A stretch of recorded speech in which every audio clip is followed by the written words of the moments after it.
The book is about the fire service.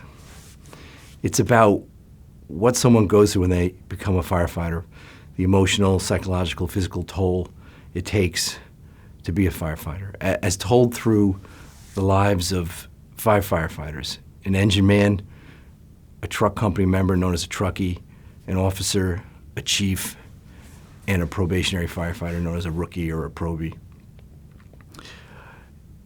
It captures the brotherhood of firefighters, something that's unique to the profession and not found anywhere else.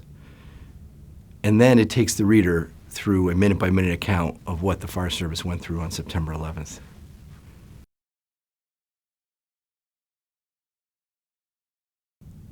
As fate would have it, I was in Lower Manhattan on September 11th, 2001, and I witnessed firsthand the accounts of that day.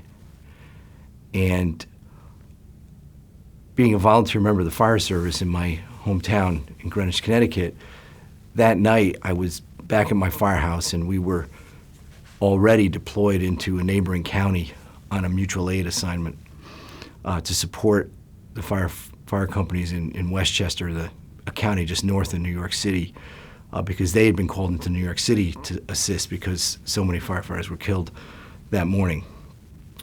And when I got back to the house that night, I started to hear stories about guys that we knew, the high command of the fire department in New York, and the things they did. And then 2 weeks later, my company and I deployed to Ground Zero to assist in the recovery efforts there. And I started to hear these stories about incredible bravery and sacrifice by brother firefighters. And I just thought somebody would write these stories. And I waited. 10 years went by, and no one really accounted for what happened there or the things that we heard and saw. So I attempted to make the effort and honor those that we lost that day. There's so many stories from September 11th, so many stories from the fire service that I couldn't put them all in the book. There's just so many different aspects of September 11th and little stories that go unnoticed. I remember there was one story of a firefighter, a probie, who graduated from the academy on September 10th. And he'd gone out that night, celebrate a little. Next morning, he was 22 years old. He's home sleeping. His mother wakes him up, says, a plane just hit the World Trade Center. He connects with his firehouse, and he finds himself on a bus in Staten Island with about 30 other guys, and they're going to be going to the city. And before the bus leaves, the chaplain gets on the bus and gives them last rites, gives them absolution. So as the events of the day unfolded, it became clear this was no ordinary day.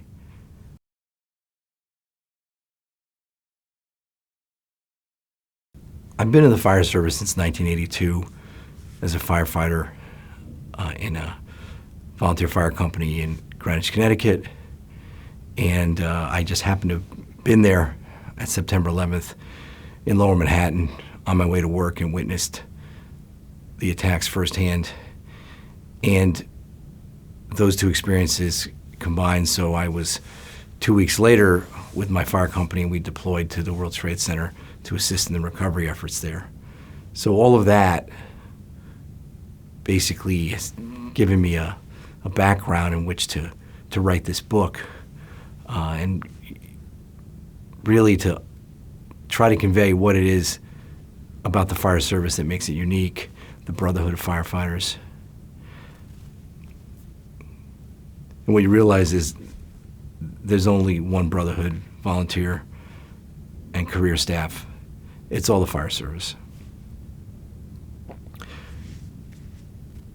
They say you're supposed to write what you know.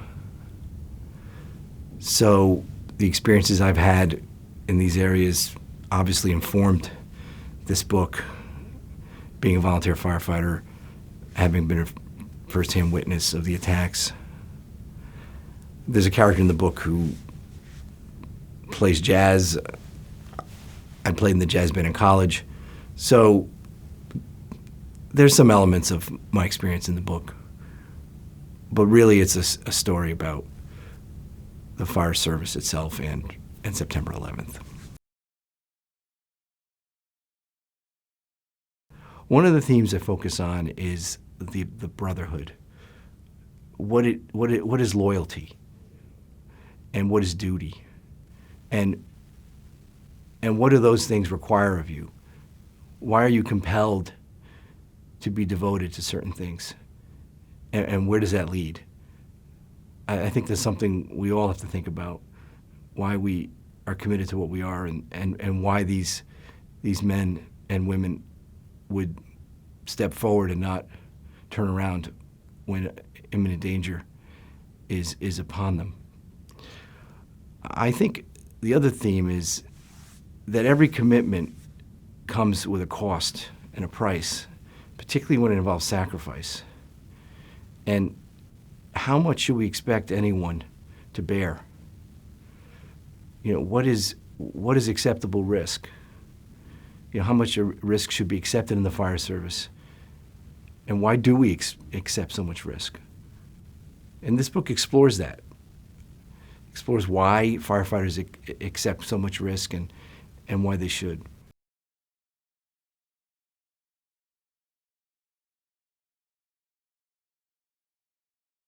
There are fictional characters in the book, and then there are characters based on actual people, but really an amalgam of people I knew or people I was aware of, and they're combined into different characters. But there are a number of fictional characters in the book. The accounts of the day are all based on the actual events, but not all the characters are actually based on people.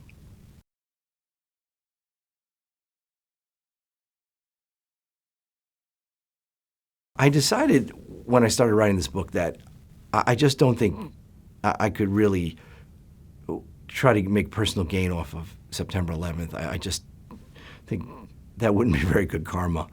And so I decided to do this as a labor of love for the fire service and to remember all those we lost that day. The proceeds will go to the 9/11 Tribute Museum, which is a museum that was organized by the Family Association of Survivors and family members who lost loved ones that day.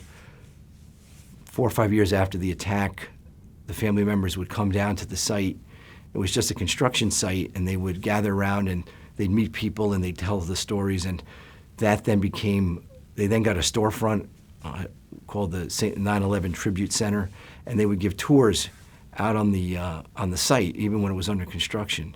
About 5 years ago, they were able to get a museum in Lower Manhattan near the memorial, and they give tours, and I'm a docent with that museum.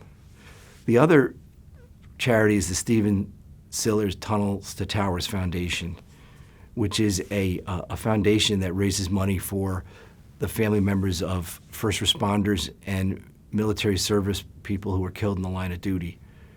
The foundation was started by the brothers of Stephen Siller, who was a firefighter at a firehouse in Brooklyn. And on that morning, he had just left duty just before the planes hit. He had left the firehouse. And when he heard about the attacks, he turned around and went back to his firehouse. His company had already left for the World Trade Center. They were located in Red Hook, Brooklyn, right outside the Brooklyn Battery Tunnel. So he put on his gear and ran through the tunnel and met up with his company in the South Tower, where he was killed. And in honor of his sacrifice, his brothers formed this foundation, which has grown to be an extraordinarily effective foundation to help those who were killed in the line of duty. So those are the two charities that will be receiving profits from this book.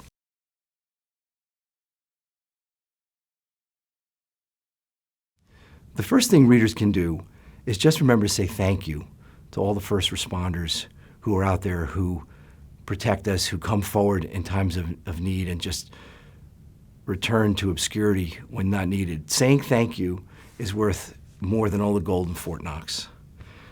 The second thing people can do is to, on September 11th, just remember about the sacrifices that were made and do a good deed for your neighbors or your community, or try to do something to help others in your community. And then the last thing is to also contribute to any of the charities that support 9/11 survivors and first responders.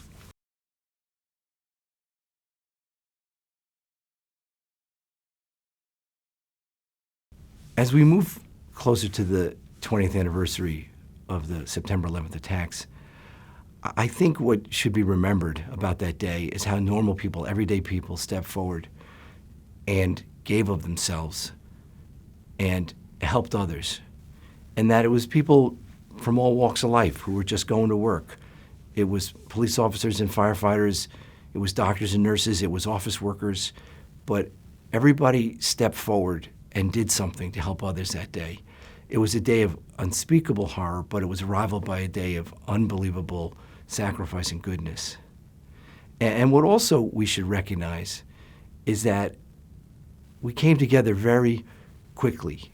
We put aside our differences as a people, as a nation, and we came together and met a common threat. And I think that could inform all of us in our current period of unrest.